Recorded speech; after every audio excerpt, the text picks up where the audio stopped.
Michael Carmichael and Billy Ray Hargrove.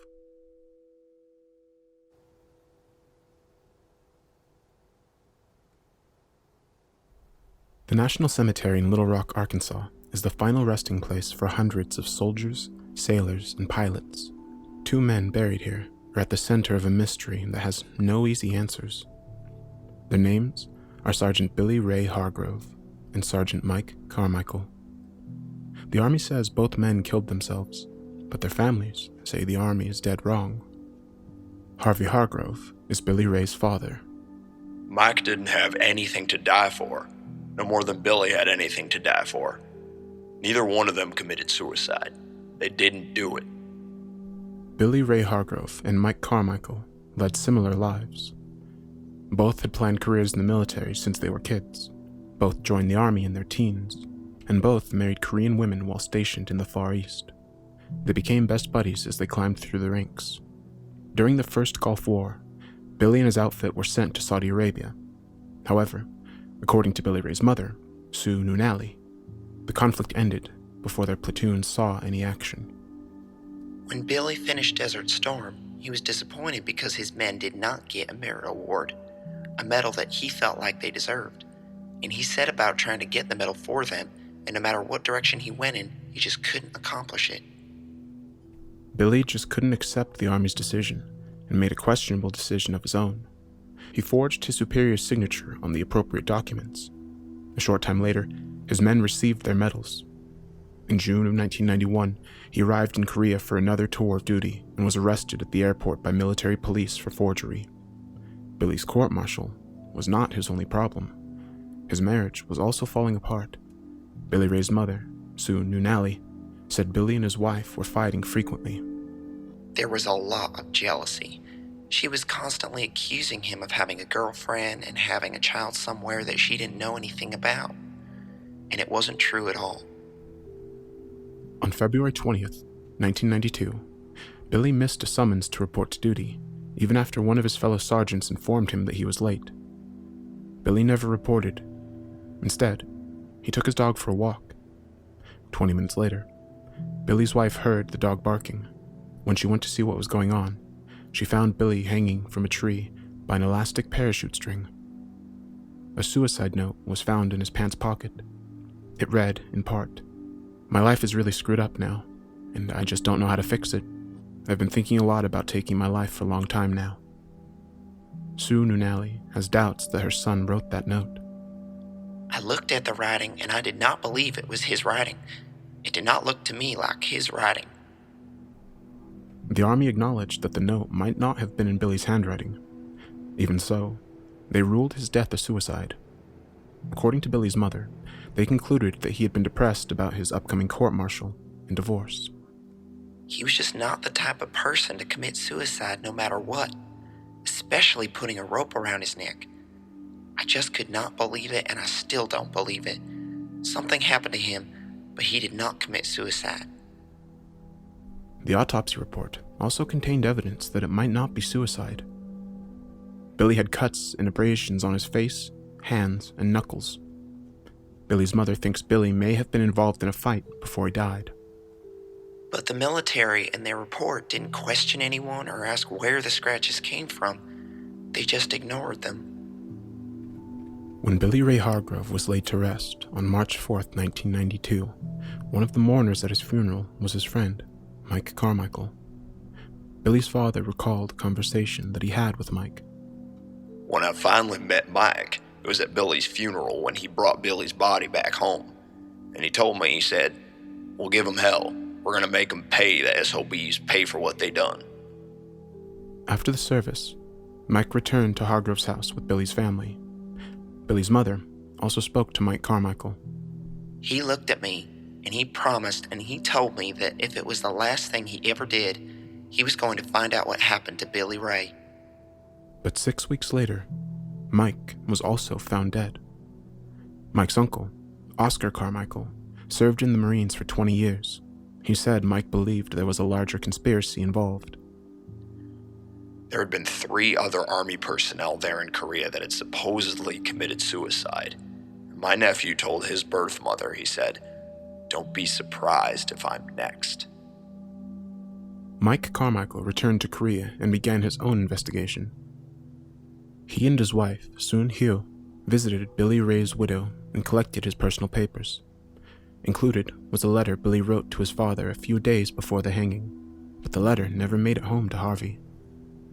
He was supposed to have written me a letter sometime in February, and I'm sure if I could find that letter, it would explain everything. Mike continued to collect Billy's papers and stored them with his own papers in a metal box. Mike told his uncle Oscar that if anything were to happen to him, Oscar should immediately open the box, but Mike never said what was in it. Then, on April 3rd, 1992, Mike Carmichael's 38th birthday, he received an unexpected phone call ordering him back to base. According to his wife, Soon-hyo, by the next morning, Mike had still not returned home. On Sunday morning, I called the army base to find out where my husband was. I talked to a security guard. I was told he did not see my husband, so I asked him to try to knock on the door of his barracks room. He said that there was no response and the door was locked. An hour later, Soon-hyo found Mike Carmichael's body in the barracks office. He was hanging by a parachute cord and was leaning in an odd position against the locker. Like Billy, he had abrasions on his face and a gash on his forehead. He had been dead for several hours. The Army's investigation concluded that Mike Carmichael had taken his own life because he was depressed over financial matters and Billy's death. His uncle Oscar doesn't believe it. There was no way that Mike would take his life and take the chicken way out. He was happier than I had seen him in a long time due to the fact that he and Sun Hui had just gotten married in July. They were like a couple of overgrown kids, really, and he had his retirement to look forward to. I think he was angry, and I think he was going to direct his anger towards finding out the reason why or who killed his friend. The Carmichael and Hargrove families absolutely refused to believe the deaths were suicides. They launched a letter-writing campaign asking for the official reports from the military. Unsatisfied with the Army's response, they contacted the office of U.S. Congressman J. Dickey. Greg Stein was Congressman Dickey's legislative assistant. Even the reports that I could get were lacking in the photos of the crime scene. Other things were withheld or whited out for certain reasons. And after looking at it, I don't think that they took into account all of the different aspects of the case. Congressman J. Dickey says he believes there's been a cover-up. I don't want to accuse anybody at this time, but the reason why there would be a cover-up, I don't know. That's one of the things we want to find out. But I happen to think that if we open this thing up, that we will find an answer. The two families are especially troubled by the many similarities of the two deaths. Both Billy and Mike died just after they were summoned to the Army barracks. Both were tied with a parachute cord, both had cuts and abrasions on their face and hands, and both men were found hanging just inches from the ground. Congressman Dickey thinks the position Mike Carmichael's body was found in raises questions. The question marks that come up about Sergeant Carmichael start with the fact that he was found in a sitting position some 3 inches from the floor. Even the natural instincts of a person would have your hands falling down or pushing against it. The metal box that contained Mike and Billy's personal papers was sitting on a desk, across the room from Mike's body. The box of letters later disappeared. No one knows what happened to it, and military personnel deny its existence. The men's families suspect a cover-up. Billy Ray's mother, Sue Nunali. I believe that in Billy Ray's case, and in Mike's case too, something had to be going on that wasn't right. Something that they found out about or knew about, or maybe something that they were going to expose. A congressional hearing upheld the Army's finding of suicide. They found that Mike had choked himself with the rope while sitting on the ground. Billy Ray's mother says the hearing was just a formality, put on for show. She insists the two buddies were murdered.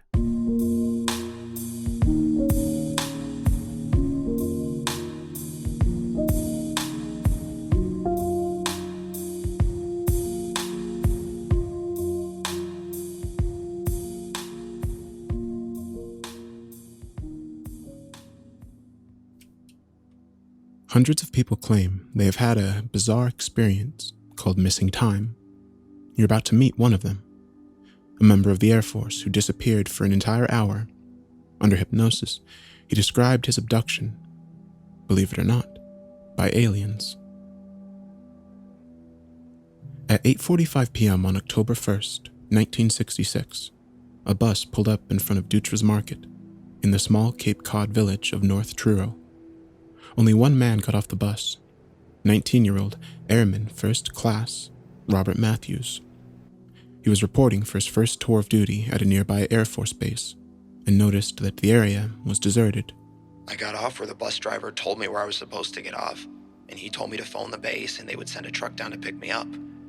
I told him that I was in front of Dutra's Market, and he told me to stay there and that there would be a truck there to pick me up in a minute. While I was standing there, I saw these lights, moving from right to left across the sky. That's when I felt this fear. Matthew called the base again and informed them that something strange was happening. When I called the base again, they asked me where I'd been, and he told me, he says, "We sent a truck down there already." And I says, "Well, I've been standing here waiting and no one's been by here." That a driver had arrived to pick him up at 8:50, just 5 minutes after his phone call. The driver claimed that Matthews was nowhere in sight. Almost an hour later, at 9:45, the base had received their second call from Matthews. Yet, in Bob Matthews' mind, those two phone calls had been less than 4 minutes apart. According to Bud Hopkins, an author of several books on the phenomenon, the missing time Bob Matthews experienced is a mini period of amnesia. It is not perceived as a break in which something happens and then a resumption. It is remembered as continuous, and the half-hour trip turns out to be a 2-hour trip or whatever, and this is something experienced in conjunction with a UFO sighting or something like that, but not always. In 1964, Hopkins experienced a UFO sighting himself. He since delved into the field and became an expert on the subject of missing time and alien abduction. I began getting phone calls from people and letters, and many of their sighting reports had pieces of missing time in them. They could not account for why something that should have taken 15 minutes took 2 hours and a half, a drive in a car, which involved in a sighting of a UFO, and we began looking into these cases and discovered one after another of these abduction cases. Bob Matthews was one of the people who contacted Bud Hopkins. I was on vacation looking for something to read, and on the shelf there was in front of me, I saw this book with this creature on it, I read the book and I thought someone had stepped into my head and taken my innermost fears and put them in a book. It brought tears to my eyes, I couldn't believe this was actually happening to someone else. After weeks of intensive interviews, Bud Hopkins put Bob Matthews under hypnosis to explore the details about what had happened to him outside Dutra's Market. According to Bud, hypnosis is a very useful tool in retrieving lost memories. So I connected myself with a psychiatrist and a couple of psychologists who were doing the hypnosis. And we began to look into a number of cases. Bob Matthews' case, a very good missing time case because of the fact that there is an indirect witness to his having been missing. Bob's recollections were so vivid that he was able to return to Cape Cod and reconstruct what he believed took place outside Dutra's Market. Under hypnosis, I observed in the sky 3 lights moving in this direction. They hovered over here, and the red one came at me so fast. I walked up to the ramp, and I looked inside, and I saw 4 beings sitting, and the place reminded me of a doctor's office. There's no question that Bob Matthews' story of alien abduction stretches the imagination. The idea seems unbelievable, even to those who claimed it happened to them, but some take their stories even one step further than Bob's. They say they've been victims of experiments, and they claim to have physical evidence to prove it. Bud Hopkins has organized support groups for these people so they can compare their disturbing experiences of missing time and alien abduction. Christina Florence, a New York choreographer, believed she has had multiple experiences of missing time and alien abduction. In 1974, Christina was 17 years old when she, her mother, and her older sister crossed the Mojave Desert on their way to San Francisco. According to Christina, their car overheated near Barstow, California, and they took the first exit off the highway. Somewhere along the line, we got to this park. My sister got out of the car and I heard her run around the back, and all of a sudden she said, "Oh my God, come out here quick." And the next thing I remembered consciously was that we were lying on this blanket in the middle of the park as if we'd had a little nap, just lying there. Our mom was still not around. And we woke up and we were like, "Whoa, what happened?" And then the next thing I remember, the three of us are just driving like hell. We never talked about it until my sister just called me up one day and we sort of began to talk about it further and realized we both had this very bizarre memory of this missing time thing. And she knew about Bud and she suggested I get in touch with Bud. Christina took her sister's advice and contacted Bud Hopkins. She agreed to undergo hypnosis, hoping she would recall some details about what had happened to her that afternoon in Barstow. Under hypnosis, I started having this picture that my sister is getting out of the car, and then I get out of the car, and I looked up, and there was something above the car, and I was so scared, I didn't know what it was, and I was trying to start the car, and it wouldn't start. Then the next memory that I had under the hypnosis was that I was out on a table, and there were some people around. There was this screen, it was just about as wide as a large television screen, but it was paper thin, and it was just moving around the table, and it wasn't attached to anything. And I could see three-dimensional shapes of my skull and my whole body. It was just taking pictures. And it was just this huge spherical room that was just covered with dials. There wasn't space, it was just dials. And I felt like they put like these rubber pants on me or something with things attached. And then they left the room. And I lay there and I was asking for my sister, and somebody was telling me she's okay, she's all right. That's the last thing I remember. Then we were back on the grass. If Christina's abduction actually happened, then the question is why? Bob Matthews may have the answer. Ultimately, the focus becomes reproductive, and the interest seems to have to do with taking sperm and ova samples. And the whole central focus of the physical part of it seems to deal with the idea of an ongoing genetic experiment, and these abductees are involuntary victims or specimen in this ongoing genetic experiment. The idea of abduction by aliens may seem outrageous, yet those who have experienced missing time episodes believe that is exactly what happened to them. Of course, there is no proof either way. Perhaps someday, science will discover a reason for missing time. Until then, the rest of us should just be glad that all of our minutes have been accounted for.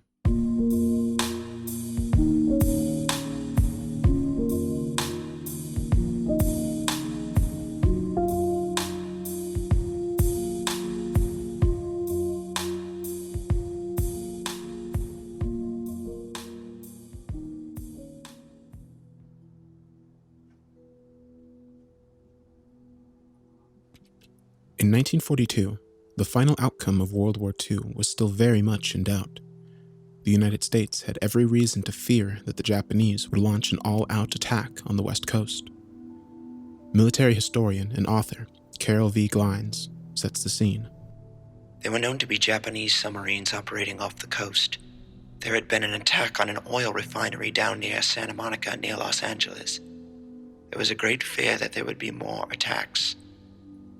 The Navy responded to the threat by putting together a fleet of 12 blimps to patrol the California coastline. The mission of Airship Squadron 32 was largely uneventful. That is, until August 1942, when one of the blimps crashed on a street in Daly City, California. The two-man crew was not on board. That day, the legend of the ghost blimp was born.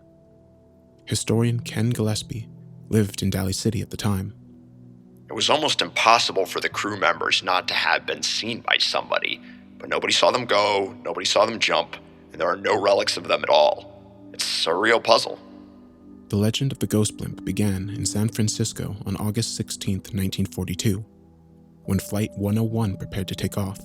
The pilots were 27-year-old Lieutenant Ernest DeWitt Cody and 34-year-old Ensign Charles Ellis Adams. Both were experienced and reliable, which made the events of the next 5 hours even more mysterious.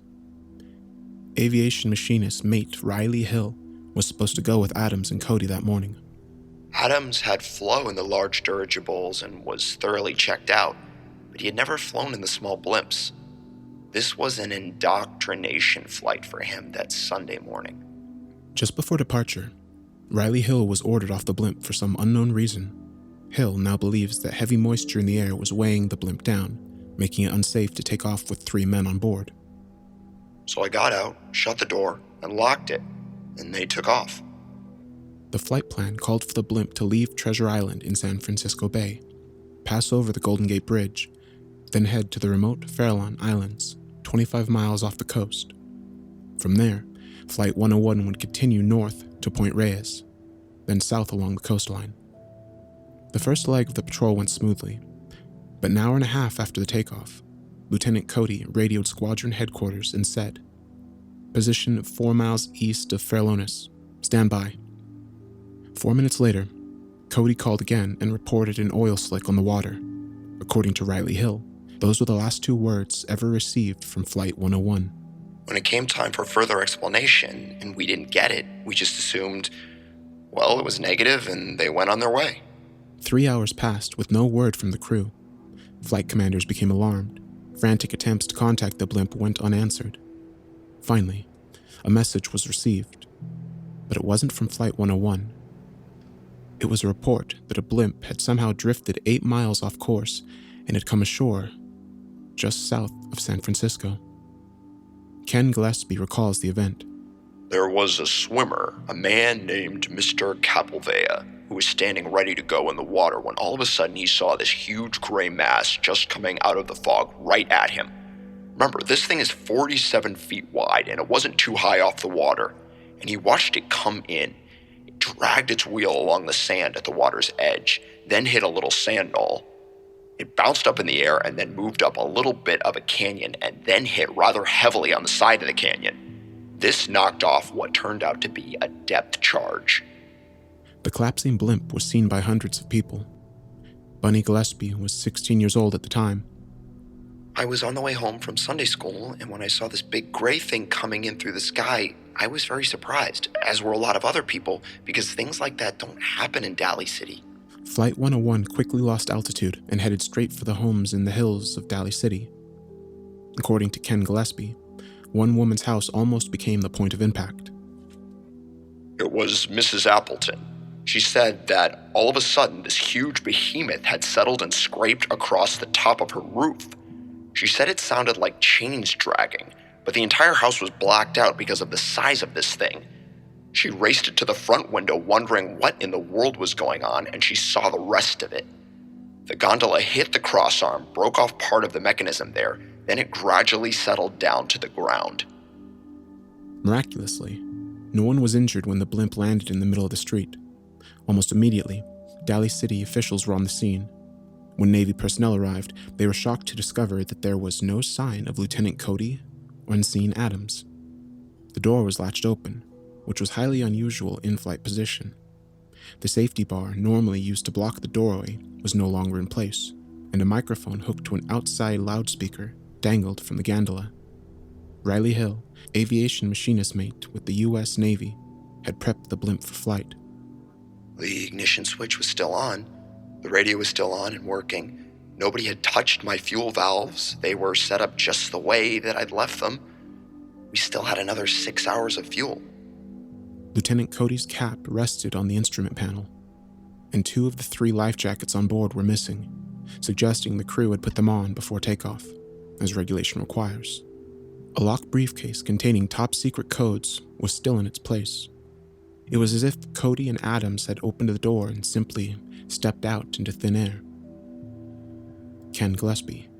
The machine gun was still there, the expendable life raft was there as well as 1 more life jacket. There was nothing missing. The Navy investigation revealed that Flight 101 was seen by several ships and planes between 7 and 11 a.m. Some of the eyewitnesses said that they were close enough to see Cody and Adams in the gondolas and everything seemed normal. Theories emerged almost immediately about what had happened to the 2 men.